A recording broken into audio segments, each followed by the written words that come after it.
విజయవాడ ప్రజల కష్టాలను చూసి గుండె తరుక్కుపోతుంది. చిన్నపిల్లలు, మహిళలు, వృద్ధులు ఈ వరదల బారిన పడి ఎంత నరకం అనుభవిస్తున్నారో వారి మాటలు వింటుంటేనే మనకు అర్థమవుతుంది. కనీసం చిన్నపిల్లలకి పాలు అందటం లేదు, రోజుల తడబడి తాగేదానికి నీళ్లు అందటం లేదు. ఈరోజు ఎంతమంది వరదల్లో కొట్టుకుపోయారో అర్థం కాని పరిస్థితుల్లో అందరూ కూడా బాధపడుతూ ఏడుస్తూ ఉన్నారు. నిజంగా ప్రజలు ఇన్ని కష్టాలు పడటానికి, ఇంతమంది ప్రాణాలు పోవటానికి ఈ రాష్ట్ర ప్రభుత్వం కారణం కాదని నేను అడుగుతున్నాను.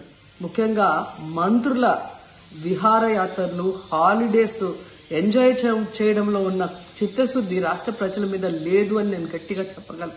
ఇదేదో నేను విమర్శించడానికి చెప్పటం లేదు. 28వ తేదీనే 30వ తేదీలో వర్షాలు రాబోతున్నాయని చెప్పి వాతావరణం సమాచారం ఇవ్వటం జరిగింది ప్రభుత్వానికి.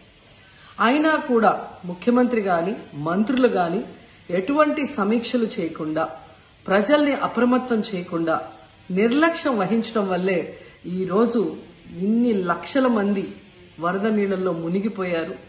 ఇంతమంది ప్రాణాలు పోగొట్టుకున్నారు.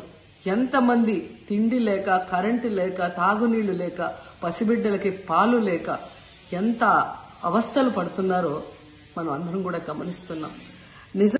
చంద్రబాబు నాయుడు గారి ఇంటికి 3 కిలోమీటర్ల దూరంలోనే ఇంత పెద్ద విపత్తు జరిగినా ప్రజల్ని కాపాడలేకపోయారు అంటే ఇది రాష్ట్ర ప్రభుత్వం, రాష్ట్ర ముఖ్యమంత్రి వైఫల్యం కాదని నేను అడుగుతున్నా.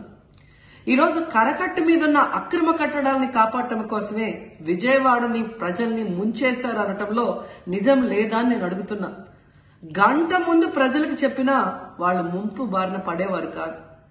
వాళ్ళని అప్రమత్తం చేసి ఒక సేఫ్ అయిన ప్లేస్ కి పంపించున్నా ఈరోజు ఇన్ని లక్షల మంది, దాదాపుగా 3 లక్షల మందికి పైగా 4 రోజుల పాటు కరెంటు లేకుండా, తిండి లేకుండా, చిన్న బిడ్డలకి పాలు లేకుండా ఈ విధంగా నీళ్లలో మునిగి అవస్థలు పడాల్సిన అవసరం లేదు. దురదృష్టం ఏంటంటే ఈ రాష్ట్ర ముఖ్యమంత్రి నుంచి మంత్రుల వరకు ఎప్పుడు ఫ్రైడే వస్తుందా, ఎప్పుడు హైదరాబాద్కి వెళ్దామా, లేదా ఎప్పుడు విహారయాత్రలకు వెళ్దామా అని ప్లాన్ చేసుకోవడంలోనే చిత్తశుద్ధిగా ఉన్నారనేది ఈ 5 రోజులు మీరు చూస్తే మీకే అర్థమవుతుంది. 30వ తేదీ భారీ వర్షాలు వస్తాయని ముఖ్యమంత్రి గారికి, మంత్రులకి 28వ తేదీనే వాతావరణ శాఖ సమాచారం అందించినా ఎటువంటి సమీక్షలు లేదు, ఎటువంటి ముందస్తు జాగ్రత్తలు లేదు, ప్రజల్ని కాపాడాలన్న చిత్తశుద్ధి లేదు అనేది స్పష్టంగా అర్థమవుతుంది. ఎందుకంటే ఈ రోజుటి వరకు 4-5 రోజులు ప్రజలకి తిండి అందించడంలో ఈ ప్రభుత్వం విఫలమైంది. కనీసం ఇది జరిగినప్పుడు సీఎం గారు పనిచేయట్లేదు, వయసు అయిపోయింది. డిప్యూటీ సీఎం గారు, పంచాయతీరాజ్ శాఖ మంత్రి గారు కనీసం తన శాఖను అప్రమత్తం చేసి ప్రజల్ని కాపాడాల్సిన బాధ్యత ఉన్నా ఈ రోజు 5 రోజుల వరకు ఆయన అసలు విజయవాడ వైపే రాలేదు. ఇక ఆ కాన్స్టిట్యున్సీ ఎమ్మెల్యే ప్లస్ రాష్ట్ర మంత్రి లోకేష్ గారు మొత్తం మునిగిపోయి మంగళగిరి, విజయవాడ అలల్లాడిపోతుంటే ఆయన హైదరాబాద్ లో ఎంజాయ్ చేస్తున్నారు. ఇక హోంమంత్రి గారు తెలిసిన సంగతే. ఇక మున్సిపల్ శాఖ మంత్రి నారాయణ గారు ఈరోజు విజయవాడని ముంచేసింది ఈ మున్సిపల్ శాఖ నిర్లక్ష్యం కాదని నేను అడుగుతున్నా. ప్రజల్ని సురక్షిత ప్రాంతాలకు తరలించే విధంగా ఈ నారాయణ గారు రివ్యూ చేయకపోవటం వల్ల ఈరోజు లక్షలాది మంది నీళ్లలో మునిగిపోయారు. వాళ్ళందరూ కూడా ప్రభుత్వం ఎప్పుడు కాపాడుతుందా అని ఎదురు చూస్తున్నారు. అయినా వీళ్ళకి పట్టింపు లేదు. ఇక రామానాయుడు గారు ఇరిగేషన్ మంత్రి, కనీసం ముందస్తు రివ్యూలు లేదు. కనీసం వరదలు వచ్చి ప్రజలు మునిగిపోతుంటే బోట్లను కూడా కొనుగోలు చేసో రెంట్కి తీసుకొని ఆ ప్రజల్ని తరలించే కార్యక్రమం ఆయన కూడా చేయలేదు. ఇక ఎప్పుడు వరదలు వచ్చినా, భారీ వర్షాలు వచ్చినా ముఖ్యమైన శాఖ రెవెన్యూ శాఖ.